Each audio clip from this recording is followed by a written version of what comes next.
18 maja będziemy budować Europę wartości, Europę ojczyzn, w której nie damy Unii Europejskiej się scentralizować i zrobić z Polski i z Rumunii swoich województw. Wspólnie z Rumunami będziemy także budować, drodzy Państwo, bukaresztańską dziewiątkę i nasze relacje ze Stanami Zjednoczonymi. Because it's not only about Romania. Bo to jest tylko o Rumunii. If I win in Romania Sunday and with God's help, we will win. Jeżeli wygram w niedzielę z pomocą Bożą w Rumunii, It's not enough. to nie wystarczy. We need friends, we need brothers. Potrzebujemy przyjaciół, potrzebujemy braci. You are our brothers. Jesteście naszymi braćmi. Bądźmy razem! Bądźmy razem! Bądźmy razem! Bądźmy razem! Bądźmy razem! Bądźmy razem! Bądźmy razem! Bądźmy razem! We need respect for the miners, for the coal miners in Romania and in Poland. Potrzebujemy szacunku dla górników w Rumunii i w Polsce. Górnik Zabrze!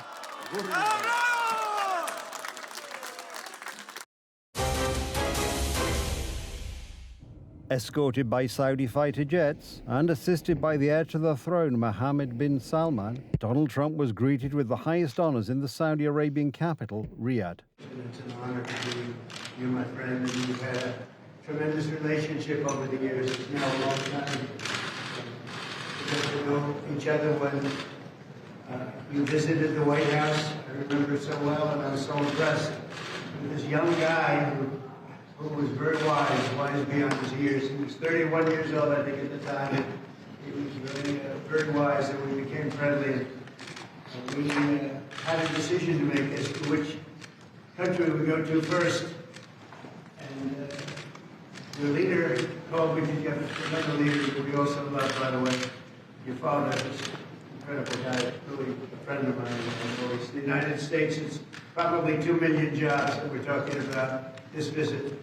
So, number one, I like visiting with you, and we've known each other very well, and I really believe we like each other a lot. And number two, for the United States, we've brought tremendous investment in and tremendous jobs, and we'll continue to service your great country very well. With him on this trip to the Middle East, the American leader took Secretary of State Marco Rubio, Pentagon Chief Pete Hegseth, billionaire Elon Musk, as well as defense industry and business representatives. We have the best product. We have the best military equipment in the world by far. That is undisputed. Our fighter jets, our missiles, our systems, our Patriots. On the table lie gigantic contracts with a country that sleeps on oil. Trump is offering the Saudis a $100 billion arms package, but that's just the beginning. Riyadh is ready to pump another $600 billion into the US economy during Trump's 4-year term, and the amount could rise as high as $1 trillion.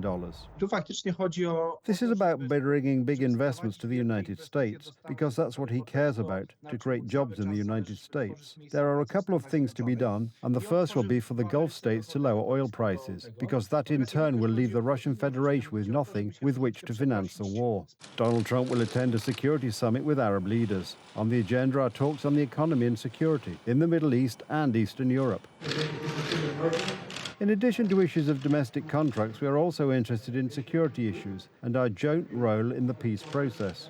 The US leader will visit other Gulf countries in addition to Saudi Arabia during his Middle East trip, Qatar and the United Arab Emirates. According to US media, Trump is also considering landing in Turkey. Istanbul, Turkey's largest and most populous city, its financial, commercial and cultural epicenter. And on Thursday, the arena for a political event that the whole world will be watching.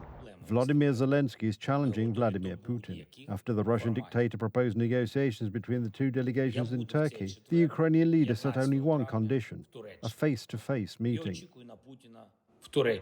I expect Putin to appear in Turkey in person, and that this time he will not look for excuses. We are ready to talk about ending this war. Donald Trump stresses that actions speak louder than words. He doesn't want any Kremlin games. He demands an immediate ceasefire on the front and serious talks about peace. It's a message for both Moscow and Kyiv. I have a message for both parties get this war ended.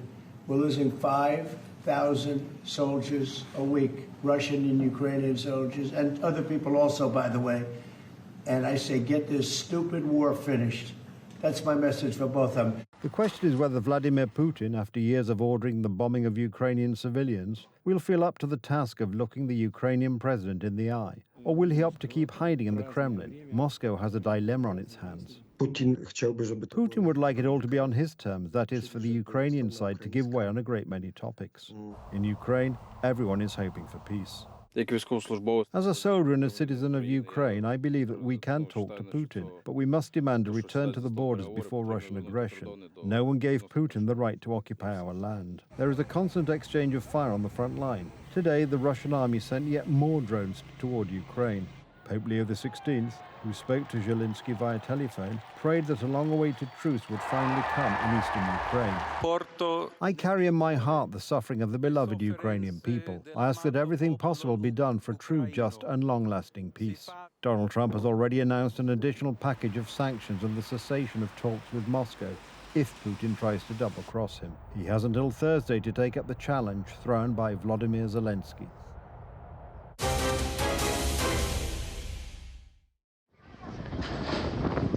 Thousands of businesses on both sides of the Pacific Ocean can take a deep breath. The reciprocal tariffs between China and the United States seem to be coming to an end. This agreement is really about the reciprocal tariff which was imposed by the United States on April 2nd and the escalatory steps which followed.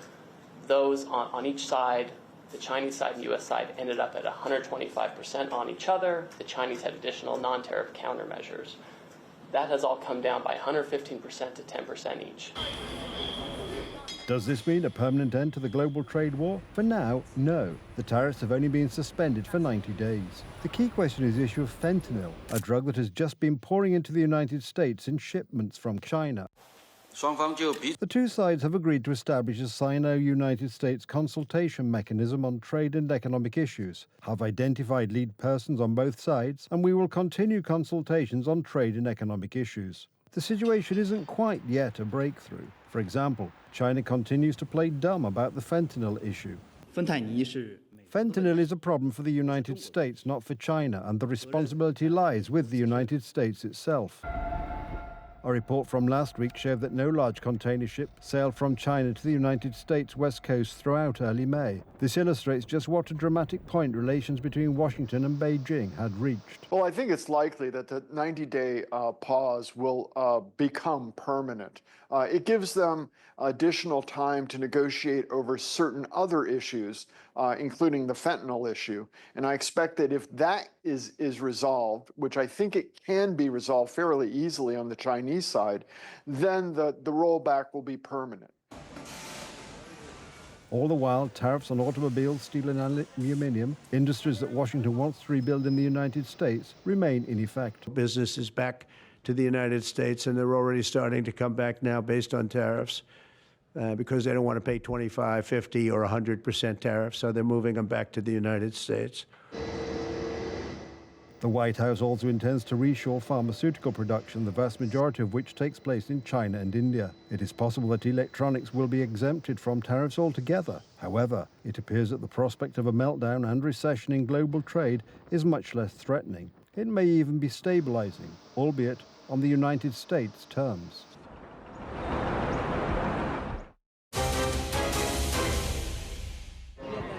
Last September, Sean Combs, the 55-year-old rapper known as Diddy, was arrested on charges of sex trafficking and engaging in organized criminal activity. The accused allegedly used threats, drugs and violence to coerce sexual contact. He also used the help of trusted individuals to conceal any wrongdoing. First witness today got in the video of Cassie being beaten that many jurors have said that they had seen. I think it was important to get that in, and that is now in evidence. The jurors have seen it already multiple times just from that first witness.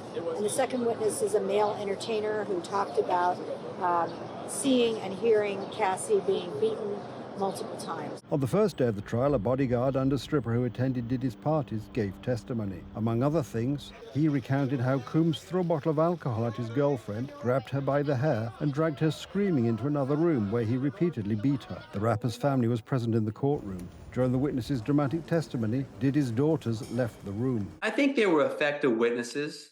The security guard was able to testify that he saw Cassie in the room, huddled up in the corner. She looked like she may have been hurt.